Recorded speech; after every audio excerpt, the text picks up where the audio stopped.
le jeudi, on parle business sous toutes ses formes. OK? Et les mardis, c'est formation produit. Alors, ce soir, on a notre intervenant qu'on n'a plus à présenter, qui est là depuis un moment, qui nous gratifie vraiment de son savoir, de son expérience personnelle.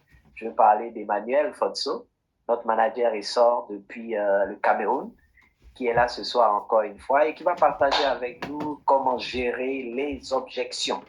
Je sais que chacun de nous fait face à cela dans le développement de son business. Alors ce soir, on a Emmanuel qui va nous apporter cela. Bonsoir Emmanuel. Bonsoir tout le monde. J'espère que tu vas très très bien. J'ai un peu beaucoup couru pendant la journée, mais ça va. Un peu super, super. Alors ce soir, on t'a encore une fois avec nous pour nous partager un peu comment gérer les objections. Alors, tu as toute la place. Nous te laissons la place pour nous conduire jusqu'à 21h30, notre temps de clôture de ce moment de conférence Zoom. Voilà. Encore une fois, les amis, je vous demande de recevoir Emmanuel Fotso depuis Douala, au Cameroun. Bonsoir tout le monde. Voilà, c'est vrai que j'ai été un peu pris de coup, mais on va faire avec. La dernière fois, je vous disais que quand on s'adresse à un prospect, il y a un certain nombre d'éléments qui vont nous permettre d'évaluer notre conversation avec le prospect. J'avais cité 5 points lorsqu'il est question des produits, et je vous avais dit, lorsqu'il est question du business, c'est 6 points. Rapidement, le rappel, c'est premier point, le prospect doit avoir un réel besoin. Oui, et j'avais dit le besoin du prospect est réel lorsque c'est lui-même qui te l'a exprimé. Le deuxième point, il doit être convaincu que votre proposition va satisfaire son besoin. Sinon, il va avoir peur. Troisième point, vous devez avoir répondu à toutes ces questions et préoccupations. C'est effectivement de ça qu'on va traiter aujourd'hui. Questions et préoccupations sont les objections. Et j'avais dit, quatrième point, vous devez avoir noué avec le prospect une relation d'appréciation, confiance, respect. Cinquième point, le prospect doit être suffisamment motivé pour avoir envie de s'engager avec vous. Et le sixième point qui concerne le business, ce que vous devez faire doit être simple et facile à reproduire. Parce que si le prospect se rend compte que vous êtes trop technique, que ce que vous faites demande beaucoup d'intelligence, alors ça va lui faire peur. Donc aujourd'hui, nous allons régler le troisième point qui est comment répondre aux objections. Je vais essayer de donner mon écran. Bon, vous savez déjà qu'il y a une incompatibilité entre le Mac de Ouattara et mon Dell. Donc, je ne peux pas faire plein écran, mais je vais faire partage d'écran. Ce n'est pas compliqué puisque c'est un fichier Word qu'on va parcourir. Donc, je ne vous demande pas de parcourir, c'est moi qui vais le parcourir. Alors, je ne sais pas, Ouattara, si mon écran est vu. Essaie de me préciser. Il est bien vu, il est très bien vu. D'accord, d'accord. Comment gérer les objections? Alors, simplement, qu'est-ce qu'on appelle une objection? Parce que les prospects font face aux objections tous les jours et ils ne sont pas conscients que sont les objections. Il y a beaucoup de définitions que vous pouvez avoir dans le dictionnaire.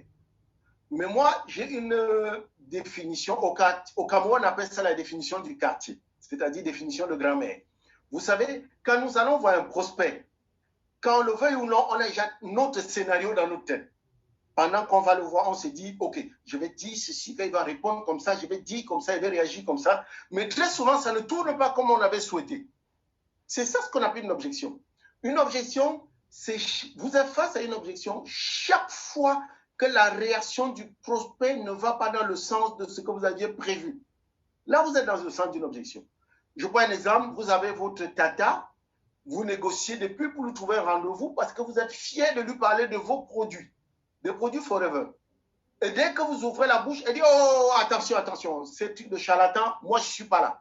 Je n'ai pas ça. Et là, ça vous casse complètement. Tout le scénario que vous avez prévu, ça vole en éclats. En fait, on appelle ça une objection. Et l'objection, dans notre métier, ça peut être dévastateur si on n'est pas préparé. Vous devez savoir que dans notre activité, une objection peut arriver à tout moment. Ça peut arriver pendant que vous prenez rendez-vous. Ça peut arriver pendant que vous introduisez la présentation, ça peut arriver au milieu, ça peut arriver à la fin, ça peut arriver quand vous fixez un rendez-vous de suivi, ça peut arriver à tout moment. Mais là, on peut se demander, est-ce qu'une objection, c'est un obstacle, une opportunité? Parce qu'on sait que pour les nouveaux distributeurs, ils considèrent souvent une objection comme un rejet, comme un refus, comme... Bref, sachez que ça peut être dévastateur si on n'est pas préparé. Mais vous devez savoir que dans notre activité, une objection, c'est plutôt une bonne nouvelle. Aussi bizarre que cela paraisse, une objection, c'est une bonne nouvelle. Parce qu'une objection, ça arrive toujours parce que le prospect n'a pas tous les éléments pour prendre une décision. J'espère que vous savez que notre métier consiste à amener le prospect à prendre une décision. Et cette décision, ça peut être oui, ça peut être non, ça peut être peut-être. Et une objection, ça signifie que le prospect n'a pas tous les éléments pour prendre une décision. Donc, ne considérez pas une objection comme un obstacle, comme un rejet. Considérez une objection comme une opportunité de lever les zones d'ombre par rapport à quant à notre activité. Une objection, c'est une occasion pour nous de démystifier notre concept. Vous arrivez, vous dites, écoutez, je viens de démarrer avec Forever et je voulais te présenter ce que je fais. Oh, attention, moi, les histoires des sectes là, je ne suis pas là. Vous voyez, on ne vous donne même pas l'occasion de parler. Mais attention, ce n'est pas un rejet, ce n'est pas un blocage, c'est une occasion de démystifier notre concept. Sachez aussi qu'une objection, j'ai dit, ça arrive quand le prospect n'a pas tous les éléments qu'il lui faut pour prendre la décision. Mais ça peut être aussi que le prospect a tous les éléments qu'il lui faut pour prendre la décision, mais ce n'est tout simplement pas le bon moment. Il va donc sortir une objection pour retarder le moment de prendre la décision. Donc, ne considérez pas ça comme un problème. Le plus gros, comment dire, ce qui gêne le plus dans une objection, c'est que très souvent, le prospect lui-même n'est pas conscient qu'il a une objection. Il n'est pas conscient. Est-ce que vous êtes déjà arrivé chez quelqu'un et il vous dit, franchement, les produits Forever, je ne comprends pas. Ça fait des années qu'on m'en parle, mais je ne sais vraiment pas ce qui me bloque. Donc, vous voyez, il y a des choses qui le bloquent, mais lui-même n'en est pas conscient. Et c'est à vous donc de gérer, de lever le problème et de lui mettre de lui faire prendre conscience de son objection. Comme j'ai dit, notre activité, il y a des nouveaux, il y a des anciens. Vous devez préparer vos nouveaux partenaires sur comment gérer les objections. Vous devez préparer votre nouveau partenaire. Et la meilleure façon, c'est un esprit d'équipe. On l'a déjà dit plusieurs fois. Hein. Vous devez apprendre à accompagner vos nouveaux distributeurs qui démarrent pour qu'ils vous voient gérer une objection. Pour qu'ils voient que même que ça arrive aussi aux anciens. Donc, ce n'est pas une catastrophe si ça lui arrive, que ça ne relève pas nécessairement de son incompétence. Voilà, donc accompagnez-le. Alors, nous avons 6 étapes pour gérer une objection. Attention, je ne suis pas en train de dire que si vous maîtrisez les 6 étapes, alors vous allez désormais vendre les produits à tout le monde ou vous allez désormais parrainer tout le monde. Non, ça ne veut pas dire ça. Mais ça signifie que à partir du moment où vous allez bien gérer les objections, alors vous serez toujours dans une situation gagnante parce que vous aurez toujours face à vous un ami. N'oubliez pas, nous sommes dans le marketing de réseau. Marketing de réseau signifie marketing du relationnel. Notre travail consiste à nouer des relations. Donc, chaque fois que vous allez bien gérer les objections, alors vous serez toujours face à une relation. Donc, vous n'allez pas vous trouver devant des gens, quand ils voient votre coup de fil, ils ne décrochent plus, ou bien quand ils vous voient arriver à la maison, ils disent, dites aux enfants que je ne suis pas là, ou quand ils vous voient, ils changent de route. Non. Quand vous gérez bien les objections, vous serez toujours en position gagnante parce que vous allez toujours garder votre relation. Alors, 6 étapes pour gérer une objection. Je répète, pour ceux qui ne l'ont pas compris, une objection, vous êtes face à une objection lorsque la réaction du prospect va dans le sens de ce que vous n'aviez pas prévu. Vous avez votre bon ami, vous savez qu'il se plaint des problèmes financiers tous les jours. On vous a dit que Forever, c'est une bonne occasion de gagner des revenus complémentaires. Vous dites, ça, c'est pour Jean-Pierre. Et vous allez voir Jean-Pierre, écoute, j'ai une bonne opportunité pour toi qui peut te dire, oh, écoute, j'ai pas le temps. J'ai pas le temps. Actuellement, j'ai d'énormes problèmes, je n'ai pas le temps. Donc, vous voyez, il ne vous permet même pas de parler. Ça, c'est une objection. Alors, la première étape pour gérer une objection, c'est écouter comme jamais auparavant. Première étape, écouter comme jamais auparavant. Je voudrais déjà vous signaler qu'il y a une grosse différence entre écouter et entendre. Il y a une très grosse différence entre écouter et entendre. Nous entendons avec les oreilles, mais écouter, c'est autre chose. Je vais vous donner une image pour que vous compreniez un peu ce que veut dire écouter. C'est vrai qu'on n'est pas en salle de formation. Si on était en salle de formation, on essaierait d'aller dans un jeu de questions-réponses. Comme nous sommes dans un Zoom, je vous donne la réponse tout de suite. Les personnes qui écoutent le mieux dans le monde, ce sont les personnes sourdes-muettes. Ce sont les sourds-muets qui écoutent le mieux dans le monde. Aussi bizarre que cela paraisse, voilà ce que ça veut dire écouter. Vous comprenez déjà qu'un sourd n'entend rien. Donc, vous comprenez que écouter n'a rien à voir avec les sons. Et un sourd-muet, il ne parle pas. Mais il doit être capable de se faire comprendre par vous. Vous comprenez donc que écouter n'a rien à voir avec les oreilles, écouter a à voir avec le cœur. On écoute avec le cœur et on entend avec les oreilles. On dit donc que vous devez écouter comme jamais auparavant. Donc, quand vous êtes face à un prospect, vous devez vous mettre en position d'écoute. La première des choses, c'est que vous devez éliminer tous les éléments de distraction. Vous devez être absolument présent pour votre prospect. N'allez jamais à un rendez-vous dans une situation de stress. Si vous êtes querellé avec votre ami ou votre compagne, il vaut mieux appeler pour renvoyer le rendez-vous. N'allez pas dans un rendez-vous sortant d'une querelle. N'allez pas dans un rendez-vous, vous commencez à vous entretenir dans des situations de distraction. Ce n'est pas la peine de commencer à entretenir un prospect qui est en train de pianoter son ordinateur. Ça arrive tout le temps. Allez-y, vas-y, je t'écoute, hein. Je suis avec toi. Non. On ne parle pas à quelqu'un qui pianote son ordinateur. N'allez pas parler à quelqu'un qui est en train de suivre une série télévisée. Non, ce n'est pas possible.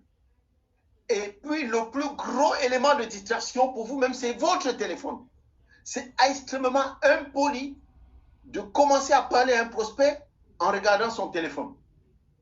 Donc, vous devez vous mettre dans une position d'écoute. La position d'écoute montre au prospect que vous le respectez. Donc, quand vous commencez un entretien avec un prospect, la première chose, vous lui dites, excusez-moi, je vais arrêter mon téléphone, je vais mettre mon téléphone en mode silencieux pour que nous ne soyons pas perturbés. Là, vous voyez, ça le met lui-même dans un challenge, ça le challenge parce que lui-même, il voit comment vous coupez votre téléphone, il aura un peu de scrupules à décrocher son téléphone. Vous allez voir, lui-même va dire, bon, ok, moi-même, il faut que j'arrête mon téléphone. Ou alors, s'il ne l'a pas fait, si le téléphone sonne une fois, sachant que vous avez coupé le vôtre, lui, il va dire, je coupe mon téléphone. Choisissez une bonne position. Écoutez, on est entre nous, adultes. Comment voulez-vous entretenir une jeune dame qui a un décolleté plongeant? Ne vous mettez pas en face d'elle. Si vous êtes un homme, vous aurez de la peine à vous concentrer. Donc, prêtez attention en vous mettant, c'est-à-dire toutes vos oreilles doivent être ouvertes. C'est vrai que j'ai dit les personnes qui écoutent le mieux sont les personnes sourdes, mais vous devez avoir tout votre regard braqué sur la personne parce que vous devez interpréter tout ce que la personne dit. Sachez que le langage d'un être humain, c'est 10% avec des mots et 90% le geste du corps.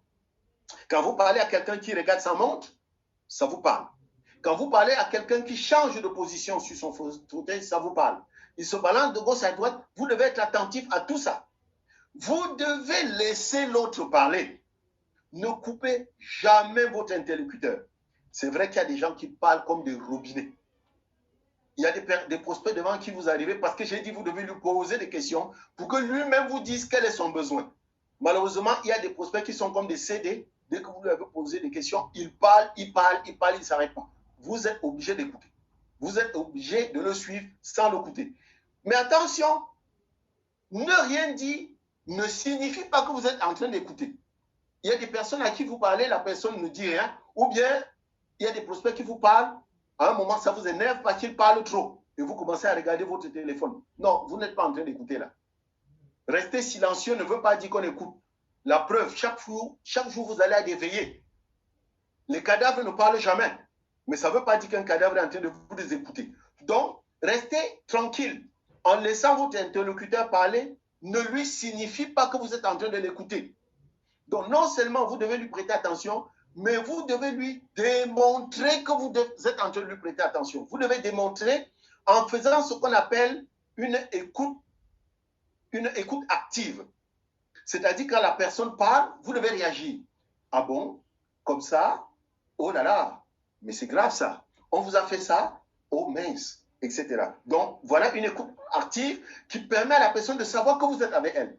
Autre indicatif très important pour montrer à la personne que vous l'écoutez, c'est de prendre des notes. Quand vous entretenez un prospect, ayez toujours votre calepin et vous prenez les notes et là, je vous assure, il vous prend au sérieux. Souvent, quand je fais ça, la personne dit « Ouh là là, c'est toujours ce que je dis là que tu es en train de noter comme ça. » Donc, il se rend compte que vous le mettez en haut, comme on dit au quartier. Donc, écoutez, apprenez à relancer la personne. J'ai dit, vous devez avoir votre regard braqué sur la personne. Quand la personne réagit, alors, vous devez l'interpeller.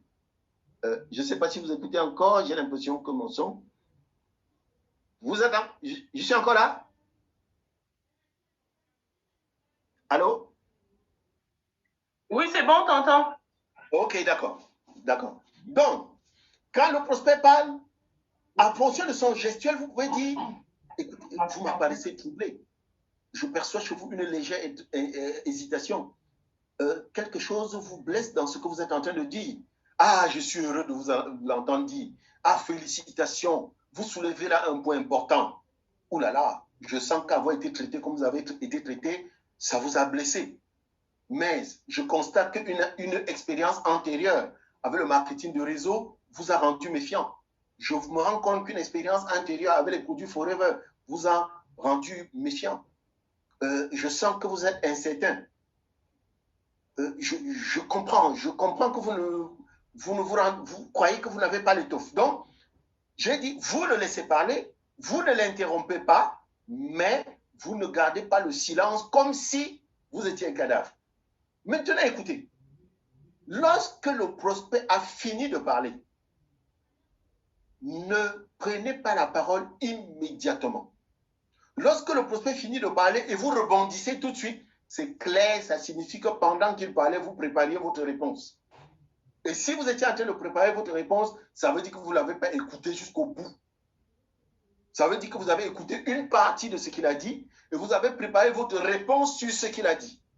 Donc, quand un prospect a fini de parler, vous laissez passer quelques secondes. On appelle ça le silence d'or. Et je peux vous dire que c'est compliqué de garder le silence d'or parce qu'il s'installe un silence à couper au couteau. Alors, je vous donne une astuce. Comment gérer ça? Vous inspirez profondément et vous expirez. Ça va faire passer du temps. Voilà, vous faites ça. Ça va faire passer du temps. Et écoute, qu'est-ce que ça signifie au prospect? Ça signifie qu'il a dit des choses tellement importantes que ça vous a essoufflé. Et quelles sont les personnes qui disent des choses importantes? Ce sont les personnes importantes.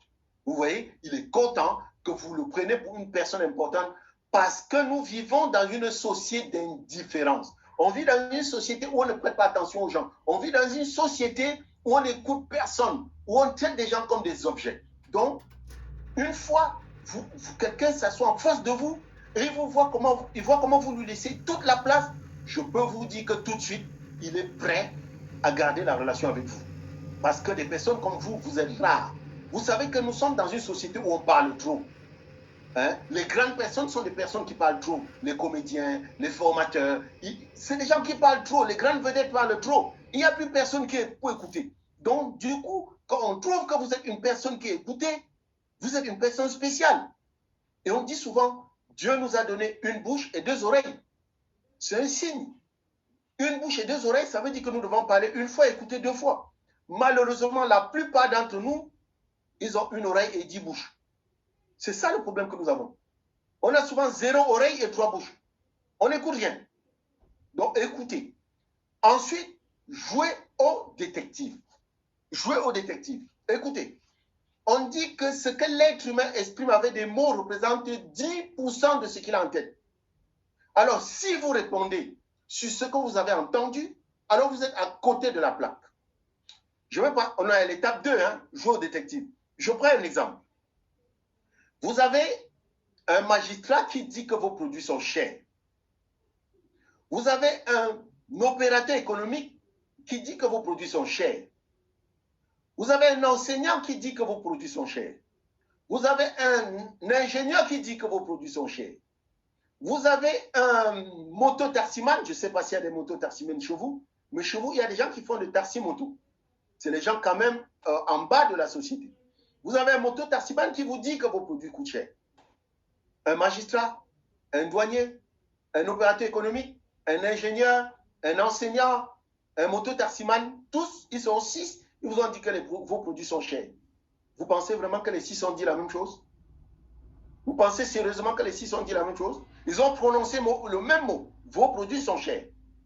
Si vous répondez donc sur la base de ce que vous avez entendu, alors vous êtes à côté de la plaque. Vous devez donc chercher à comprendre le message derrière le message. Le problème, c'est que très souvent, les prospects expriment les objections comme des affirmations. Parce que je vous ai dit, une objection, c'est une question, c'est une préoccupation. Malheureusement, les prospects n'expriment pas les objections comme une question, mais comme une affirmation. Écoute, votre affaire de marketing de réseau, là, c'est une escroquerie. Le marketing de réseau, c'est une secte. Il ne vous a pas posé de question. Il a fait une affirmation. Vos produits, c'est cher pour rien. Ça ne soigne même pas. Ça ne fait même rien. Vous voyez, il n'y a aucune question là-dedans. Mais vous devez savoir que toute objection est une question. Et gérer une objection signifie répondre à une question. Pour s'en sortir, donc, vous devez toujours transformer une objection à une question. Comment ça? Chaque fois que vous êtes face à une objection, vous ajoutez devant « est-ce que c'est vrai que ?» Vos produits sont trop chers. Vous transformez en « est-ce que c'est vrai que vos produits sont trop chers ?» Votre affaire de Forever, c'est une secte. Est-ce que c'est vrai que votre affaire de Forever, c'est une secte? Je n'ai pas le temps de faire ça. Je n'ai pas le temps. La question, est-ce que je peux avoir du succès dans votre entreprise en y accordant le peu de temps dont je dispose? Donc, vous voyez, une objection, c'est toujours une question. Mais vous ne pouvez pas apporter une réponse à une question si vous n'avez pas compris la question. Vous devez donc clarifier la question. Clarifier la question. Je vous prends un exemple simple. Vous êtes en train de prospecter une personne, un jeune, et qui à un moment, vous lui avez présenté le marketing de réseau, c'est une belle affaire, Forever, c'est la meilleure entreprise du monde. Il est d'accord. Il est partant. Mais tout de suite, tout d'un coup, il vous dit, écoutez, écoute Charlie, toi-même, tu es dans Forever depuis combien de temps? Ça, c'est une question simple, ça ne pose aucun problème. Écoute Charlie, toi-même, tu es dans Forever depuis combien de temps? À moi? Mais 6 mois. Et tu es surpris, il te dit, non, ton affaire ne m'intéresse pas. Et tu dis, mais attends, j'ai raté quel chapitre? J'ai fauté où? Tu étais absolument d'accord. Maintenant, je te dis que je suis là depuis 6 mois, tu dis que tu n'es plus d'accord. Quel est le problème? Ok, c'est parce que vous vous êtes trompé. Ce n'est pas parce que la question semble claire qu'elle est vraiment claire. Vous êtes dans cette activité depuis combien de temps? Mais au fait, qu'est-ce qu'il veut savoir là-dedans? Qu'est-ce qui l'intéresse là-dedans? Tu lui as présenté l'activité, il est d'accord. Pourquoi cette question? Ou alors, toi-même, tu as déjà gagné combien? Faites attention. Ça, ce sont des questions pièges. Il faut donc clarifier la question. Tu es dans cette activité depuis combien de temps? Je prends une seconde pour réfléchir. Il est devant moi, hein, je suis face à lui. Donc, je réfléchis vraiment. Je fronce les yeux comme quelqu'un qui réfléchit. Après, je prends une grosse inspiration et je lui dis, écoute Charlie, tu poses une question super intéressante. Et mon objectif ici, c'est de t'apporter les réponses les plus claires possibles. Mon problème, c'est que je ne suis pas en train de très bien voir dans quel est l'élément qui t'intéresse le plus lorsque tu veux savoir depuis combien de temps je suis dans cette activité. Est-ce que tu peux me dire, est-ce que tu peux me donner un peu plus de détails? Qu'est-ce qui t'intéresse? Qu'est-ce qui t'intéresse exactement dans le temps que j'ai déjà mis dans cette activité? Et là, vous allez voir, il va répondre, écoute, en réalité, moi, vraiment, je n'aime pas les affaires qui viennent de démarrer. Pour que je m'engage dans une affaire, il faut que ce soit une affaire bien établie, bien assise. Vous comprenez maintenant pourquoi, quand vous dites je suis là depuis 6 mois, ça lui pose un problème. 6 mois, c'est trop tôt. Non, vous dites, ok, si je comprends bien, ce qui vous intéresse, c'est des affaires bien établies qui ont une certaine expérience. C'est bien ça? Il dit, ok, c'est ça. Ne vous gênez pas, hein? Quand vous dites si je comprends bien, on dit il faut prêcher le faux pour avoir le vrai. Si je comprends bien, ce que vous voulez savoir, c'est telle chose. Il peut dire non, non, non, non, c'est pas ça. Excuse-moi, j'avais donc mal compris. Alors, s'il te plaît, est-ce que tu peux encore me donner un peu plus de détails? Qu'est-ce que tu voulais dire exactement? S'il dit, c'est exactement ça. Oui, je ne veux pas servir de cobaye dans une affaire, je veux entrer dans une affaire qui est déjà bien installée. Tu dis, ok, je te comprends.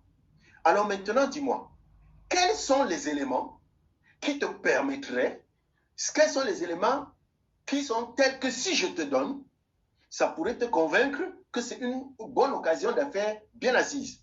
Il te dit, écoute, moi, si je vois des gens qui sont dans cette affaire depuis 5 ans, 6 ans, ça m'arrangerait.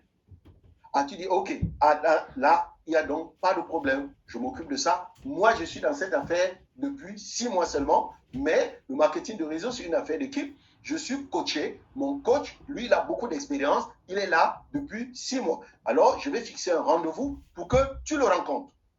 Donc, je dois jouer au détective. Quand quelqu'un vous dit, vos produits, ils sont trop chers.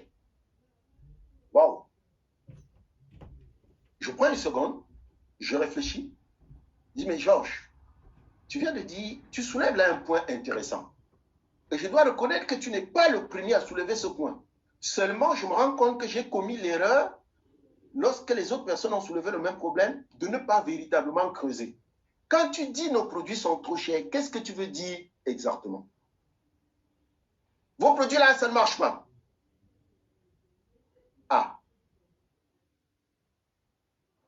Je me rends compte que tu as déjà eu une expérience malheureuse avec ces produits, que tu as déjà eu à les consommer et tu n'as pas eu de résultat.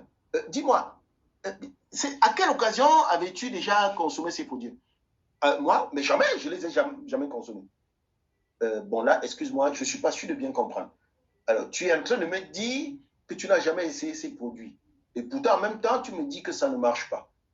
Excuse-moi de ne pas comprendre, mais quels sont les éléments qui te permettent de dire que c'est des produits qui ne marchent pas? Écoute, j'avais une tante qui avait consommé, elle était malade pendant des années et un jour, on lui a donné ses produits, 2 mois après, elle est décédée. Alors que ça faisait 5 ans qu'elle était malade. Si je comprends bien, après le décès de la tante, les médecins ont dit que c'est les produits-là qui l'avaient tué, c'est ça? Non, c'est pas ce qu'ils ont dit. Alors, excuse-moi de ne pas comprendre. Je comprends non pas. Quels sont les éléments donc qui vous ont amené à dire que ce sont ces produits qui l'ont tué? Mais attends, toi-même, elle était malade depuis 5 ans. On lui a donné ces produits-là, 1 mois, elle est décédée. Toi-même, tu conclus que quoi? Donc, voilà les objections. Bon, là, je suis embarrassé parce que tu me dis que c'est des produits-là qui l'ont tué. C'est sérieux. Et là, il faudrait que je retourne voir les autorités de Forever pour leur dire de faire attention que c'est des produits qui tuent des gens dehors. Seulement, tu me comprends, je ne peux pas arriver et dire seulement comme ça. Est-ce que tu peux m'aider en me donnant des éléments sérieux? Je ne peux pas arriver, je dis seulement qu'on a donné les produits, en 1 mois, ça les tue. Est-ce que tu peux me donner quelques éléments solides? Donc, l'objectif, c'est quoi? L'objectif, c'est d'amener la personne à se rendre compte qu'elle est en train de dire des choses qui ne sont pas fondées. qui ne sont pas fondées.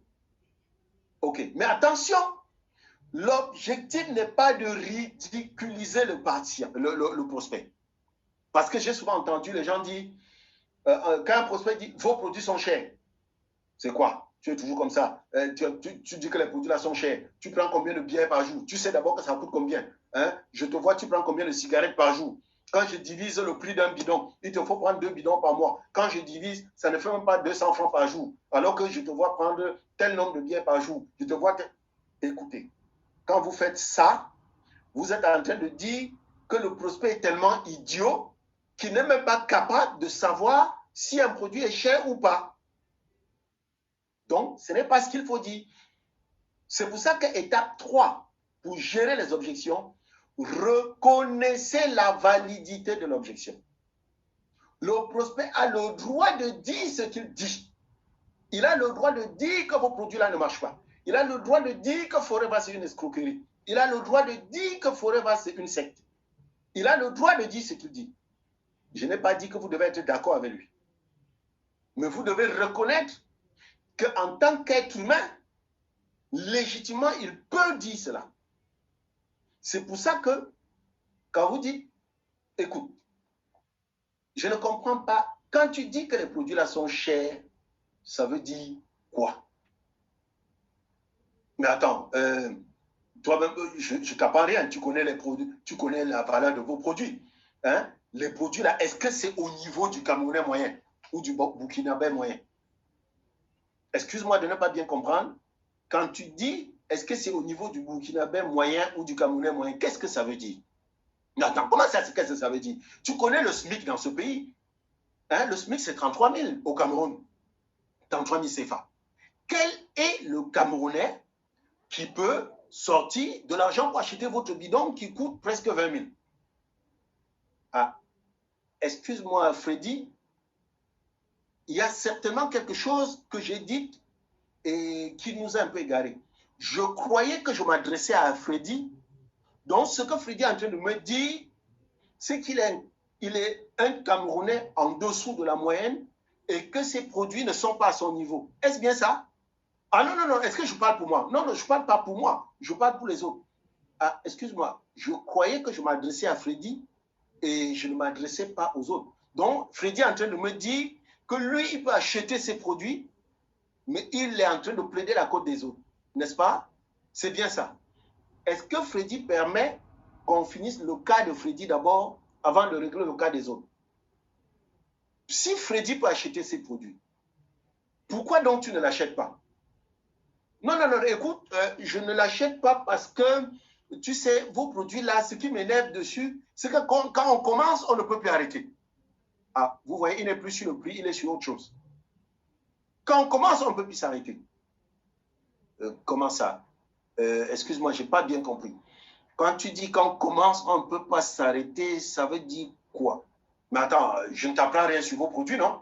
Tu sais que vos produits, quand on prend, ça va, et quand on laisse, ça recommence.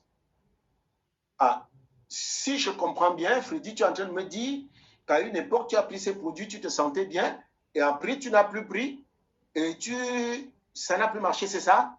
Ah non, non, non, moi, je n'ai jamais pris. Alors, je ne comprends pas.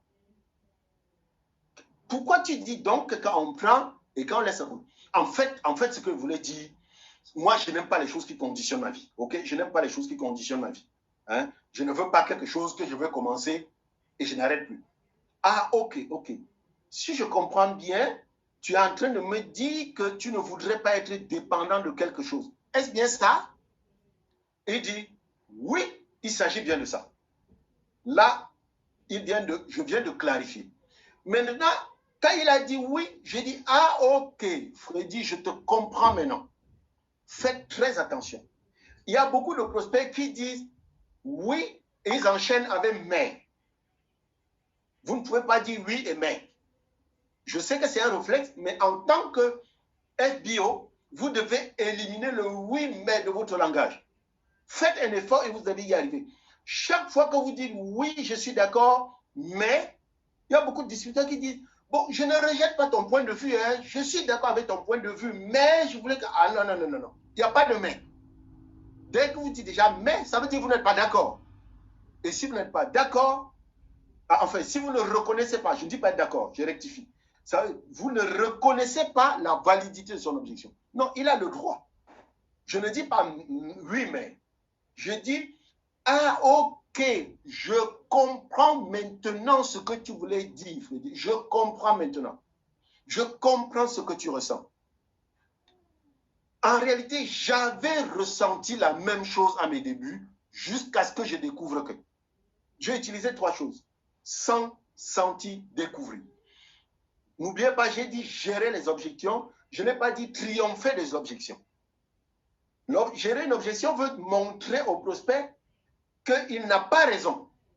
Mais je ne dois pas lui dire en face qu'il a raison. Ce n'est pas à moi de lui dire qu'il a raison. Je dois l'amener à constater qu'il n'a pas raison. Donc, ce n'est pas du triomphalisme. Et le fait qu'il n'ait pas raison ne fait pas de lui un être inférieur. C'est pour ça que je dis, je te comprends. Moi aussi, je pensais la même chose. Donc, j'ai dit, toi et moi, nous sommes pareils. C'est l'empathie. Je te comprends. Je vis ce que tu vis. Et c'est ça, écouter. Écouter veut dire vivre ce que l'autre vit. Moi aussi, j'étais comme toi.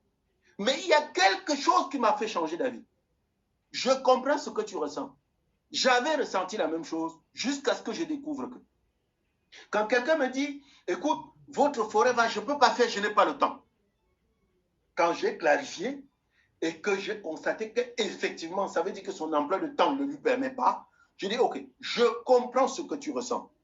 Parce que moi-même, j'avais ressenti la même chose.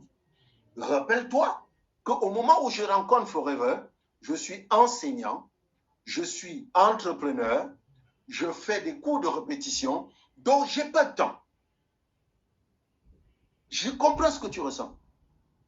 Je pensais que je n'avais pas le temps de le faire, jusqu'à ce que je découvre qu'en réalité, le marketing de réseau est tellement flexible qu'on n'a pas besoin d'un bloc de temps particulier pour le faire.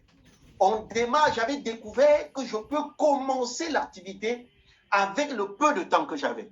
Et à l'époque, le seul moment que j'avais un peu de libre, c'était le dimanche. J'ai commencé avec le peu de temps que j'avais. J'avais, je ne sais pas si j'avais 4 heures par semaine, j'ai commencé avec ça. Mais tu sais quoi?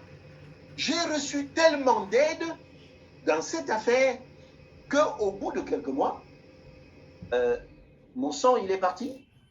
Vous m'écoutez encore? Allô? Le son, il est revenu? Ok. Donc, j'ai reçu tellement d'aide qu'au bout de quelques mois, je me suis rendu compte que je gagnais de plus en plus de l'argent. J'ai donc dû commencer à me débarrasser de certaines de mes activités parce que le marketing de réseau me rapportant plus d'argent, je me suis débarrassé de certaines activités pour utiliser ce temps pour le marketing de réseau jusqu'à ce qu'aujourd'hui, 5 ans plus tard, 10 ans plus tard, 15 ans plus tard, je fais le marketing de réseau à plein temps. Est-ce que tu permets que je te montre comment ça s'est passé? Et là, je peux donc passer à l'étape 4, répondez. Maintenant que j'ai clarifié, maintenant que j'ai reconnu la validité de son objection, je peux maintenant répondre. Attention, j'ai dit répondez, je n'ai pas dit apporter la solution. Il y a une différence entre répondre et apporter la solution. Beaucoup de distributeurs se mettent dans des problèmes parce qu'ils croient qu'ils sont obligés d'apporter la solution. Non. D'ailleurs, je peux vous dire que la société n'aime pas le monsieur et madame solution. La société n'aime pas les monsieur et madame solution. Et imaginez, je prends un cas qui est fréquent chez nous. Vous avez une dame qui a des problèmes dans le mariage. Elle a un mari batteur de femmes, irresponsable, qui découche et tout. Et elle vient et vous fait des confidences. Vous êtes une amie et elle se plaint et elle vous dit, vraiment, mon mari, il me fait ceci, Jean-Jacques, que tu vois là, il me fait ci, il me fait ça, il me fait... Et vous lui répondez, vous, son ami intime, écoute, Francine, vraiment, quand tu dis ça, ça m'énerve. C'est toi, c'est les femmes comme toi là qui font que les hommes nous méprisent ici dehors. Hein? Un homme te fait ça et tu fais encore quoi là-bas? Mais divorce. Écoutez, est-ce qu'elle vous a dit qu'elle voulait divorcer? Non, il ne s'agit pas de ça. Vous n'êtes pas obligé de donner la réponse, de donner la solution. Répondre, vous pouvez orienter la personne. Il y a plusieurs manières de répondre. Par exemple, je te comprends bien, Francine. Vraiment, je comprends ce que tu vis. Et je sens que ça va être terrible de vivre sous le même toit, sur le toit avec un mari comme ça. Mais je pense que peut-être c'est toi qui as de l'expérience qui peut vraiment solutionner ton problème. Toi-même, tu prévoyais de faire quoi? Tu prévoyais de faire quoi?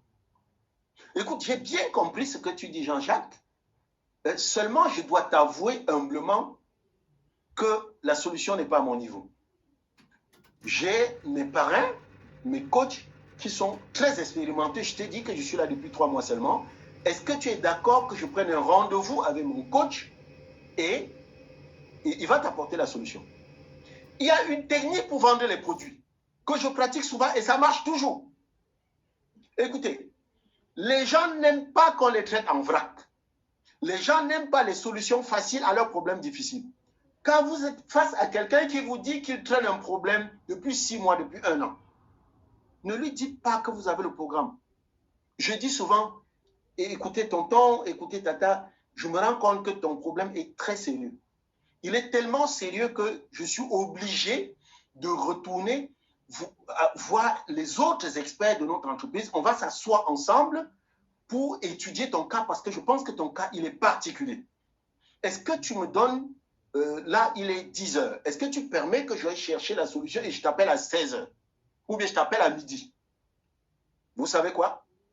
Quand il me dit oui, je retourne chez moi, je m'en vais boire un jus parce que dans tous les cas, j'ai la solution. Je tourne et à 12 heures, je l'appelle, je dis, ah, papa Laurent, vraiment, on a beaucoup analysé ton cas et voilà le programme. Je vous assure, il ne discute plus parce qu'il sait que c'est un collège d'experts qui a sorti son programme. Pourtant, c'est moi-même qui l'ai sorti. Donc, apprenez à jongler comme ça. Donc, vous pouvez dire, écoute, je comprends exactement ce que tu demandes, seulement j'ai l'impression que je n'ai pas suffisamment d'arguments pour te clarifier cela. Écoute, voilà un site internet, va regarder là-bas, voilà un document, voilà une fiche, essaie de lire ça et on se voit dans 2 jours pour en discuter.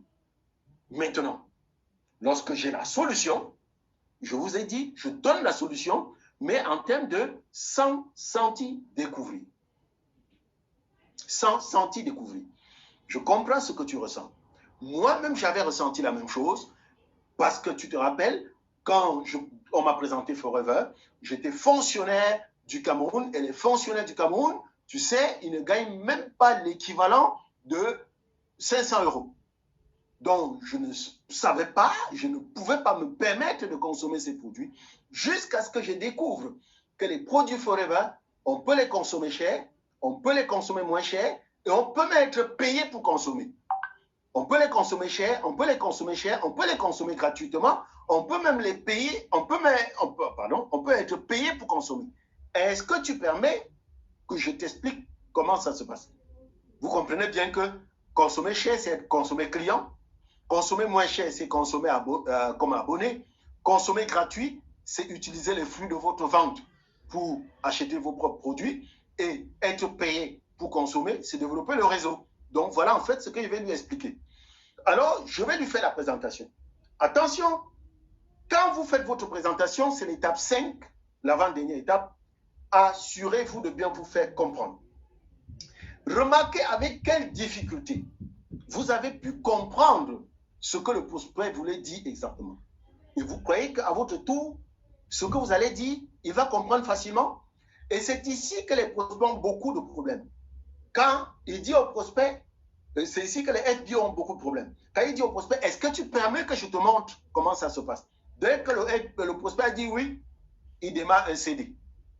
Il parle. Le prospect s'endort même, le prospect somnole, il ne remarque rien. Le prospect regarde sa montre, il ne remarque rien. Non. Sachez bien vous faire comprendre. Il y a une astuce. Lorsque vous parlez à un prospect, il faut toujours l'interpeller. Sinon, il va s'ennuyer, il va s'endormir. Alors, vous devez, chaque fois que vous êtes face à un prospect, le premier travail que vous faites, c'est de dégager son facteur psychologique dominant. Vous devez avoir le facteur dominant chez lui. Comment faire? En étant vigilant lorsqu'il s'exprime. Quand vous avez quelqu'un qui dit moi je pense que. Ça, c'est un intellectuel. Et quand tu t'adresses à lui, quand tu parles, à chaque fois que tu l'interpelles, tu dis, Christian, qu'est-ce que tu penses de ce que je suis en train de dire? Qu'est-ce que tu penses de ce que je suis en train de dire? Lorsque vous vous exprimez face à un prospect qui dit, ah, moi, je vois que vos affaires de forêt, voilà, vous avez noté, ça, c'est, il a un penchant visuel. Quand vous parlez donc à ce prospect, vous devez faire des graphiques. Et pour l'interpeller, est-ce que tu vois bien ce que je suis en train de dire? Est-ce que tu vois comment la même chose peut se passer chez toi? Quelqu'un qui dit, ah, moi je sens que vos produits forêt, voilà, c'est seulement pour les riches. Ça, c'est un émotionnel. Donc, quand vous l'interpellez, c'est comment tu sens? Comment tu sens ce que je suis en train de te dire? Est-ce que ça te parle, ce que je suis en train de dire? Est-ce que ça te parle? Comment tu sens? Donc, vous voyez, il faut identifier son facteur dominant. Et quand tu parles, ne parlez pas seulement comme un CD. Est-ce que tu es avec moi? Est-ce que jusque-là, ça te parle? Est-ce que tu comprends? Est-ce que tu vois? Est-ce que tu sens? Etc. etc. Pardon. Ça, c'est pendant votre présentation. Donc, ça, avant de passer d'une étape à l'autre, assurez-vous que vous êtes d'accord. Jusque-là, c'est bon? Est-ce qu'on peut avancer? Est-ce que c'est clair pour toi? Est-ce que, etc. Maintenant, sachez conclure. N'oubliez pas, grand-mère dans la formation de mardi nous a dit, une présentation doit toujours s'achever sur un rendez-vous. Donc, quand on a fini la présentation, il ne faut pas qu'on oublie, on était là pour quoi? Donc, quand vous avez fini la présentation, il faut évaluer. Est-ce que ça répond à ta préoccupation? Est-ce que c'est un peu plus clair pour toi? Est-ce que ça t'a parlé suffisamment? Est-ce que jusqu'à ce niveau ça va? Est-ce qu'il y a un autre point sur lequel tu souhaiterais qu'on revienne? Est-ce que c'est bon maintenant? Il dit, ok, c'est bon. Tu dis, dans ce cas, je pense que rien ne t'empêche maintenant de commander tes produits. Ou alors, je pense que rien ne t'empêche maintenant de remplir ton agrément. Comme ça se fait en ligne maintenant, rien n'empêche qu'on remplisse ton agrément. Est-ce que c'est bon jusque-là? Parce qu'il faut voir, ça c'est une manière, parce que comme tu l'as dit, est-ce qu'il y a encore des questions? Il va dire, il n'y a plus de questions, mais ça peut-être parce qu'il veut se débarrasser de toi. Il va dire, ok, est-ce qu'on peut maintenant remplir ton agrément? Il dit, non, non, non, pas tout de suite. Pourquoi pas? Non, écoute, il y a encore des points que je devais voir. Ah, ok. Si ce n'est pas indiscret, est-ce que je peux savoir quels sont les points sur lesquels tu souhaiterais qu'on revienne? Parce que, et puisque je suis là, essayons de clarifier. Non, non, non, non, ce que tu as dit est clair. Ce que je dis là ne concerne plus le business. Tu sais quand même que je suis marié, donc je dois en discuter avec mon épouse. Ah, mais fantastique, ça c'est très bien. Moi-même, le jour où on m'en a parlé, j'ai d'abord discuté avec mon épouse. Mais sinon, si ce n'est pas indiscret, qu'est-ce que tu vas exactement dire à madame? Mais ce que tu m'as dit, non? Ce que tu m'as dit, c'est ça qu'elle veut lui dire. Non, sérieux. Briefons un peu. Qu'est-ce que tu vas dire à madame? Mais je vais dire ce que tu as dit. Tu as dit qu'il y a Forever. Tu m'as dit de faire Forever. Jean-Jacques, imagine un peu le scénario. Tu rentres à la maison et c'est madame qui vient te dire, écoute, il y a ma copine Janine qui me demande de faire Forever. Qu'est-ce que tu vas... Comment tu vas réagir? Tu vas lui demander Forever, c'est quoi? Tu vas lui poser des questions. Alors, imagine qu'elle ne réponde pas bien aux questions. Si elle ne répond pas bien aux questions, comment tu vas conclure? Bah, toi-même, tu vois que tu vas conclure que ce n'est pas une bonne affaire et tu vas lui dire ne plus t'en parler. Écoute, voilà ce que je te propose. On va tricher un peu, entre guillemets. Hein. Je te propose que, bon, c'est pourri. Je te propose que tu rentres à la maison. Au lieu de dire à Janine que je t'ai demandé d'entrer en Forever, dis-lui plutôt que tu as croisé Emmanuel et Emmanuel t'a proposé un business. Il dit que c'est intéressant, mais tu étais pressé, tu n'as vraiment pas eu le temps de suivre. Et maintenant que tu y penses, tu trouves que c'est mieux que tu l'invites. Ils viennent à la maison, il explique une fois, comme ça vous suivez à deux. Et à la fin, Janine, tu me donnes ton point de vue. Qu'est-ce que tu en penses? Ah oui, je pense que tu as raison. Donc, dites-lui, ne lui dites pas de ne pas l'expliquer à madame, mais insinuez qu'il est mieux qu'il prenne un rendez-vous pour que tu viennes expliquer directement à madame. OK? Donc, il faut toujours offrir le choix. Et bon, Christian, je suis content que nous nous soyons entendus, que cet entretien se soit bien passé. Maintenant, je voudrais te dire qu'il y a plusieurs façons de débuter. Et si tu choisis n'importe quelle façon, ça sera toujours un bon choix. Parce que ce qui m'importe, c'est que le choix que tu fasses soit le meilleur pour toi. Écoute, tu peux commencer par te procurer des produits pour les essayer afin d'être convaincu par toi-même. Ou alors, tu peux directement remplir ton agrément et acheter des produits une fois au prix privilégié. Comme ça, pendant que tu seras en train d'expérimenter le produit, nous serons en train de mettre sur pied les bases de ton entreprise. Qu'est-ce que tu en penses? S'il dit, ouais, pourquoi pas? Et tu dis, OK, on remplit ton agrément. À 98%, il ne sera pas d'accord. Ou même s'il est d'accord, parce qu'il y a des gens qui sont souvent d'accord, sachez que c'est du bout des lèvres. Donc, à la fin, pardon, vous fixez toujours un rendez-vous. Un rendez-vous d'abord d'appel. Vous vous entendez, écoute, je vais t'appeler. Et ensuite, nous allons nous revoir. Un entretien qui s'achève, c'est un rendez-vous d'appel. Et c'est un rendez-vous de rencontre physique. C'est un entretien nul. Bon, aujourd'hui, on se rencontre par Zoom, il n'y a pas de problème. Toujours est-il que nous sommes dans le marketing du relationnel. On a besoin de se voir physiquement. OK, je crois qu'on va arrêter le partage d'écran là et revenir à la salle pour voir s'il y a des questions. On essaie de voir si on peut les répondre. OK? Je remets le micro.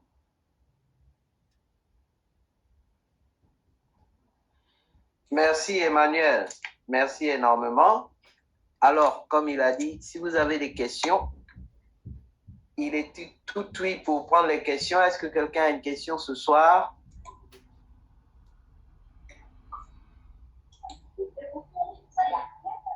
Recording Allô? stopped. Est-ce que quelqu'un a une question? Personne n'a levé la main. Levez la main si vous avez une question. Voilà. Allô, allô.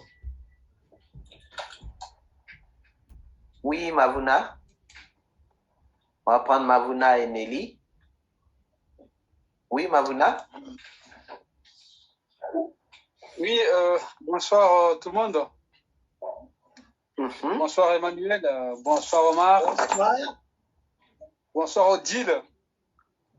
En fait, là, je voudrais savoir par rapport aux astuces que M. Emmanuel vient de nous communiquer, parce que ce sont des astuces vraiment pertinentes et qui sont vraiment à mettre en œuvre. Mais en fait, là, je voulais savoir comment gérer un prospect qui est têtu.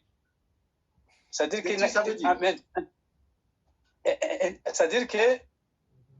tu l'as laissé parler, il a tout dit.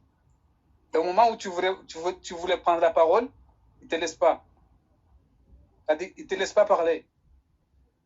Donc, parce que ça, ce sont des cas qui, parfois, ça se présente. Et ça peut vraiment jouer un rôle très, très défavorable par rapport au bio. Donc, je voulais savoir, dans ce cas pareil, comment gérer un prospect comme ça qui est vraiment têtu, qui ne te laisse pas parler et qui te balaye. Merci. OK. Oui, ça arrive tout le temps. Mais attention, vous devez savoir, même si vous écoutez, c'est vous le maître de cérémonie. C'est vous qui menez les débats. Bien sûr qu'il existe ce type de personnes. N'oubliez pas. Vous n'avez pas le son? N'oubliez pas, notre activité consiste à faire le tri. On ne doit jamais oublier. Notre activité consiste à faire le tri. Notre activité ne consiste pas à ramasser tout le monde. Et on a 3 types de personnes. On a 3 types d'interlocuteurs. On a le fou, on a le sage, on a le destructeur. Donc, il faut identifier face à qui vous êtes. Vous êtes face à un fou, vous êtes face à un sage ou vous êtes face à un destructeur. Le fou, ce sont des fatalistes. Quel que soit ce que vous allez dire, il va toujours partir sur oui, mais il faut tenir compte que oui, mais toi-même tu vois que... Non, on n'a pas de tempête. Vous devez identifier qui vous avez en face de vous. Les fous, les fatalistes, pardon, les fous, c'est des fatalistes. Ils sont tous en train de dire oui, mais il faut tenir compte que vous devez trouver un moyen de couper. Maintenant, il y a le destructeur. Le destructeur, vous le reconnaissez. C'est des gens qui vous posent des questions et ils ne veulent pas écouter les réponses. La seule chose, c'était de te coller. En fait, il n'était pas intéressé par votre réponse. Il voulait te coller. Il voulait te dire ton affaire forêt, là, c'est zéro. Tes produits, là, c'est zéro. Il ne t'écoute pas. Là, tu vas aussi arrêter. Mais attention, ne vous séparez jamais sur les querelles. C'est des choses qui m'arrivaient au début. J'étais tellement énervé, on se querellait. Non, il faut seulement dire, écoute, Jacques, je me rends compte que le moment est mal choisi. J'ai mal choisi le jour et tu n'es pas dans de bonnes dispositions pour écouter ce que j'ai à dire. Je me rends compte que tu as certainement des préoccupations. Voilà, avec ta permission, je propose qu'on remette ce rendez-vous à plus tard. Et tu arrêtes. Ce que nous recherchons, c'est le sage.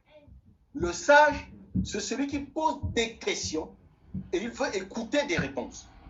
Le sage, c'est celui qui ne veut pas prendre des décisions sur un coup de tête. Il veut être sûr qu'il a bien compris. Et le sage, très souvent, quand il pose la question, quand tu réponds, il écoute. Et il relance, et il avance. Et le sage, je n'ai pas dit que le sage va te suivre. Le sage peut conclure à la fin, écoute Emmanuel, j'ai bien compris maintenant. Et maintenant que j'ai bien compris, je vois maintenant que vos produits là, ce n'est pas pour moi. Non, ça c'est un sage. Il a bien écouté. Donc faites attention, ne vous faites pas mener en bateau. Identifiez très vite qui est-ce que vous avez devant vous. On le discute avec les sages. On fuit les destructeurs parce que c'est des virus. Il n'y a pas d'antibiotiques pour les virus. Et on abandonne les fatalistes. Ils vont vous perdre du temps. Merci. Merci Emmanuel. Je crois on va prendre les 21h30. On va prendre une dernière question. Nelly? Nelly, tu peux ouvrir ton micro. Ah, micro. Ah, avant. C'est bon, c'est ouvert. Vas-y, pose ta question. Merci de m'avoir pris la parole. C'est presque la même question, mais moi, la question que je l'ai posée. Un instant, est-ce que tu peux fermer l'autre téléphone qui est ouvert à côté? Il faut fermer l'autre téléphone et puis rester sur celui-là parce que ça nous fait un écho. Ferme le téléphone, voilà. Ou bien réduis complètement le volume. Merci. C'est mon problème que j'ai un prospect qui a acheté des produits vivables. La qualité du son n'est pas bon parce que le deuxième téléphone est ouvert. Vous pouvez le fermer complètement parce qu'il gêne. On ne vous entend pas bien, on a un écho et c'est très gênant pour les oreilles. Je me place. Si vous avez deux appareils où vous êtes connectés en même temps, il faut fermer un et puis laisser l'autre ouvert. Le problème est que la dame, le prospect, mon prospect qui avait acheté le produit, oui. Elle a acheté le produit buvable. Elle a pris ça pendant 1 mois. Et puis avec Bright aussi, elle a brossé les dents. Et chaque semaine, j'ai téléphoné. Elle disait ça va. Mais à la fin de consommer le produit buvable, elle a dit que ah non, c'est la même chose, c'est trop cher, je suis toute seule, je dois payer les études de mes enfants, c'est trop cher. Malgré je lui parle, mais elle ne veut plus acheter. Elle dit que j'adhère seulement pour la pâte dentifrice. Et que dois-je faire pour cette personne? Ok, merci. Merci. Mais c'est une chance. C'est une chance qu'elle continue à prendre le gel dentaire. Non. Oui, elle adhère seulement au gel dentaire. Oui, c'est déjà une chance. Non, en réalité, le prospect a le droit d'arrêter. Il a le droit. Personne n'aime se sentir prisonnier. Donc, je peux te dire qu'en fait, le prospect n'a aucun problème avec les produits. Il n'a aucun problème. Il veut juste qu'on le laisse un peu souffler. Donc, il ne faut pas lui faire la pression. Il veut seulement le gel dentaire, pas de problème. Continue à lui donner le gel dentaire, continue à lui faire le suivi, continue à discuter avec lui, continue à lui parler des nouveautés, ne lui montre pas que tu es déçu parce qu'il ne prend que le gel dentaire. C'est normal que le prospect cherche à souffler. Hein, quand vous le laissez, à un moment, c'est lui-même qui va revenir sur les produits. Donc, ce n'est pas un problème. Il faut toujours garder une bonne relation. Je dis que c'est une chance parce qu'il est resté avec le gel dentaire. D'autres ne restent avec rien. Il dit qu'il ne veut plus. Oui, oui, oui, laissez-le souffler. Restez en contact avec lui. Continuez à l'appeler. Il ne faut pas qu'il ait l'impression que tu l'appelais seulement quand il consommait les produits. Merci. OK. Merci bien. Je pense qu'on va s'arrêter pour ce soir. Je pense qu'on a tous suivi l'intervention d'Emmanuel et il nous a apporté énormément ce soir en ce qui concerne la gestion des objections.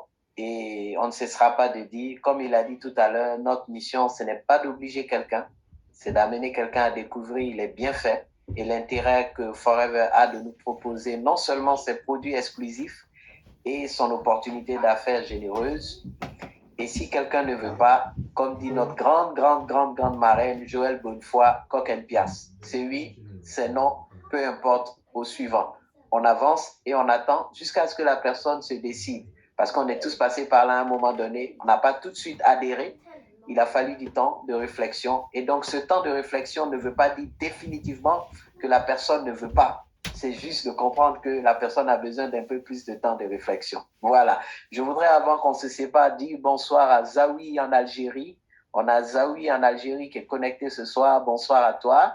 Je te fais un gros coucou, un gros bisou depuis la France. Bonsoir à tous ces nombreux amis qui se sont connectés depuis l'Afrique centrale, le Cameroun, l'Afrique de l'Ouest, le Burkina Faso, le Niger, la Côte d'Ivoire. Merci à tous.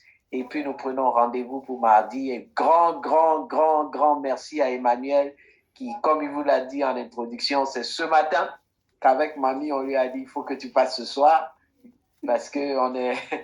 Je suivais, je suis pas là, mais je suis quand même, j'ai une oreille sur tout ce qui se passe parce que je suis connecté, parce qu'on est en train de travailler sur quelque chose de très important qui englobe Forever, qu'on vous fera découvrir très bientôt. Et c'est ce qui fait que mamie et moi, on n'est pas trop disponibles ces 2 jours. On est en train de travailler sur ce projet-là et bientôt on arrive. Donc voilà, merci à tous. Grand merci à Emmanuel qui vraiment a fait montre de grande générosité parce que c'est ça.